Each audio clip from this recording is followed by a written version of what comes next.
look up and hands-free to worship the Lord. So that is a blessing to have. So thank you very, very much. I'd like to do a quick little survey this morning, if I could. With a show of hands, how many here this morning believe that you have a personal responsibility to share your faith with others? A personal responsibility. That is almost 100%. Almost, not quite. I would say about 95%. Okay? All right? And also then I would ask, how many of you have actually shared your faith or invited someone to church, but it's been about sharing Jesus in this last year with a show of hands? Okay? So keep them up just for a second if you would. 1, 2, 3, 4, 5, 6, 7, 8, 9, 10, 11, 12, 13, 14, 15, 16, 17, 18. So about half. Okay, good. Thank you. The reason I asked that question is because I was kind of looking at some surveys and looking at some statistics this last week. Back in 1993, the Barna Institute, which is renowned for doing faith-based research, they partnered with the Lutheran Hour Ministries, and they did research on why people did or did not engage in intentional outreach. Then 25 years later, last year, Barna Institute did a follow-up to that to see how much the numbers and statistics had changed. And the numbers had dropped dramatically. It was interesting to note that 73% of all born-again Christians, regardless of the denominational area of life, 73% said that it was important to share their personal testimony with others, to share Christ with others who had other beliefs or no beliefs at all. But when you talk to those of mainline churches of the left, the number dropped down to 59%. When they looked at specifically Catholic or Lutheran, the number dropped to 33%. Yeah, that's what I did. I was a little shocked by that. What was interesting and also concerning was of that 33%, less than 52% actually acted upon that in the last year. Our statistics are not far off from that based on your show of hands this morning. Just under 20% of the congregation actually was involved in the Friend Day invitations to others, as an example. There's a phrase that I want you to remember this morning, and it's actually the title of the message. 4 simple words. Each one, reach one. Each one, reach one. Growing up on Evergreen Road in Spokane, Washington, I still remember the girl that lived next door. Naylee, she was cute, and I have to say that I had a crush on her. And I figured out that the only way that I was going to get to spend any real time with her was to accept her invitation. Now, it was not an invitation for a date. Nope. It was church.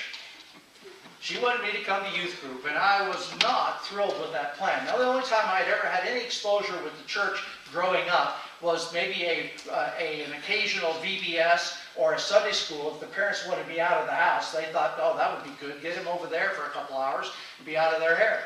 But otherwise, I had no experience with church, no involvement with church, and I really had no interest or desire to be involved in church. But I did have an interest in that brunette girl that lived next door.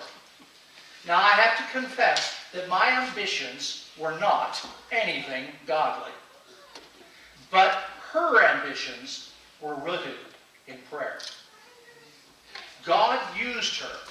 God used her to cause me to be in a place where I heard the message of salvation. And one Sunday, when the Spirit of God literally was tapping on my neck, and I mean literally, I responded to his call, and then shortly afterwards, a few weeks later, was baptized in the faith. That Sunday morning that I was baptized, not a single member of my family came. But Naylee was there, and some of the other youth, and of course the church as well. The Lord not only used her to get me, But the Lord used her to get Eddie, Cindy, Steve, Kathy, Kelvin, and a whole bunch of others. Most of us grew up outside of the faith. Most of those who were a part of our youth group had never been to church, except this girl kept inviting people. Some of those individuals actually came to Christ. Not all responded to Christ, but some did. And the result was is they began inviting others. And something began to happen where a youth group that started out in a church of about 80 people, was actually just nothing more than a chapel, but the church was just a small little congregation, started out with a congregational youth of 2, and it ended up being 12 by the end of the school year. And by the end of the summer, we were seeing as many as 20 showing up there every single week. Each one reaching one. Each one reaching one. At age 17, life began to change for me. In the summer between my junior and senior year, the Lord had spoken to my heart about a call to ministry, and I surrendered to the plan that God had for me in my life, giving up everything that I was already set up to do, because I had been approved and was set up to be involved in law enforcement, and the Lord called me to something else. So going into my senior year, I had a few classes left, a couple of requirements, but I was involved in a couple of classes that I have to confess were nothing more than slough-off classes. It was classes just to finish up my electives because I already had my requirements, so I was just doing my thing. And so in this particular class, there was tables where 6 of us sat around these tables, and we were involved in doing projects. Well, we were supposed to be doing projects. Usually we spent more time talking and chatting. And in that conversation, one of those times, conversations started to come up. Well, what are you going to be doing when you graduate? What's your plans? What are you guys doing? So everybody's talking stuff. And I just kept my mouth shut during that particular time. And the conversation finally got to me. And so I told them, well, I believe I'm going to go into the ministry. The Lord's called me to be a pastor. And immediately the joking and the harassing and the ridiculing started to take place. Oh, you're one of them. And it began week after week, day after day. I began to experience the teasing and the harassment from these individuals, these guys around there who were anything but Christian. I can promise you that. Matter of fact, 2 of them I know were involved in the drug activity in the school very, very predominantly. Over the period of time, though, something began to happen, because as they began making all these questions and challenging and biting at me, God started putting words into my mouth about what to say. I mean, I was just a kid. I had no clue what to say. But God put words into my mouth, and it began to speak into their hearts. And over a period of time, their harassing questions began to be inquiry and curiosity and concern about their own salvation and where they were at. What's interesting to know is over the period of time through Facebook and other things, 3 of the guys that were sitting at the table of 6, 3 of the guys that were at the table of 6 have come to Christ, and they're actively involved in their church and witnessing to others. Each one reaching one. I can't help Carla's being rough on that poor little girl.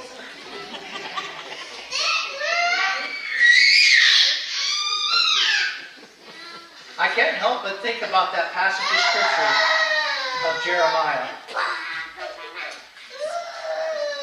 And in Jeremiah, he said, before God formed me in the womb, he knew me, and before I was born, he consecrated me. He appointed me. Each one reaching one. It has nothing to do with the call to the ministry. It has to do with God had a plan and a purpose in my life. But that happened to be where God called me into ministry. So the first church I had the joy of and privilege of pastoring was a church in Coppers Cove, Texas. I've shared a little bit about that before. And as I was there, I began reaching out to a number of young people and a number of adults in the area. There were only 18 in the congregation when we started. The Lord just began causing some growth to take place in that church. One of the families that was in that church, however, was a single mom with 2 boys. Now, the 2 boys, Robert and John, lost their father when they were mere toddlers themselves. The reason they lost their father is their father left them. He abandoned their children because he was not about to raise a cripple. See, the older boy, John, because of a botched event that happened immediately after surgery, ended up unable to walk, except with the use of a walker, and only then was he able to do it by dragging his feet. He had awkward use of his hands and had a struggle to be able to speak clearly. Robert had a lot of hurt and anger in his life because of what had happened with his dad and life. Over a period of time, though, Robert began to be involved in our youth group, and Robert came to Christ. And I had the joy and privilege of praying with him as he confessed his sins, and then 2 weeks later, we had the joy of baptizing him.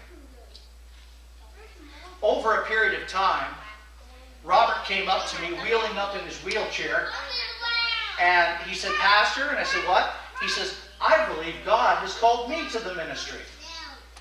Well, most of the congregation kind of poo-pooed that, kind of placated him because, again, it just didn't seem very practical. And I confess that I kind of was falling into that category a little bit myself.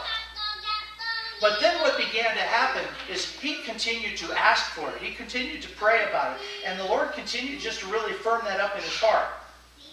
Now remember I said Coppers Cove Church was just a small little congregation. It was actually a church plant when I got there. We had just started something, and this was this few families that were working together. There's a lot of challenges with a church plant, but there are some advantages as well.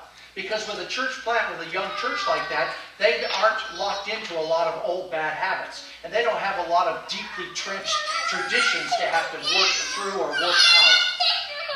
They are just eager to see God work in their lives and to see the church grow. That's what they were hungry for. So we had a morning service and we had an evening service on Sundays. And then we had a Bible study on Wednesdays.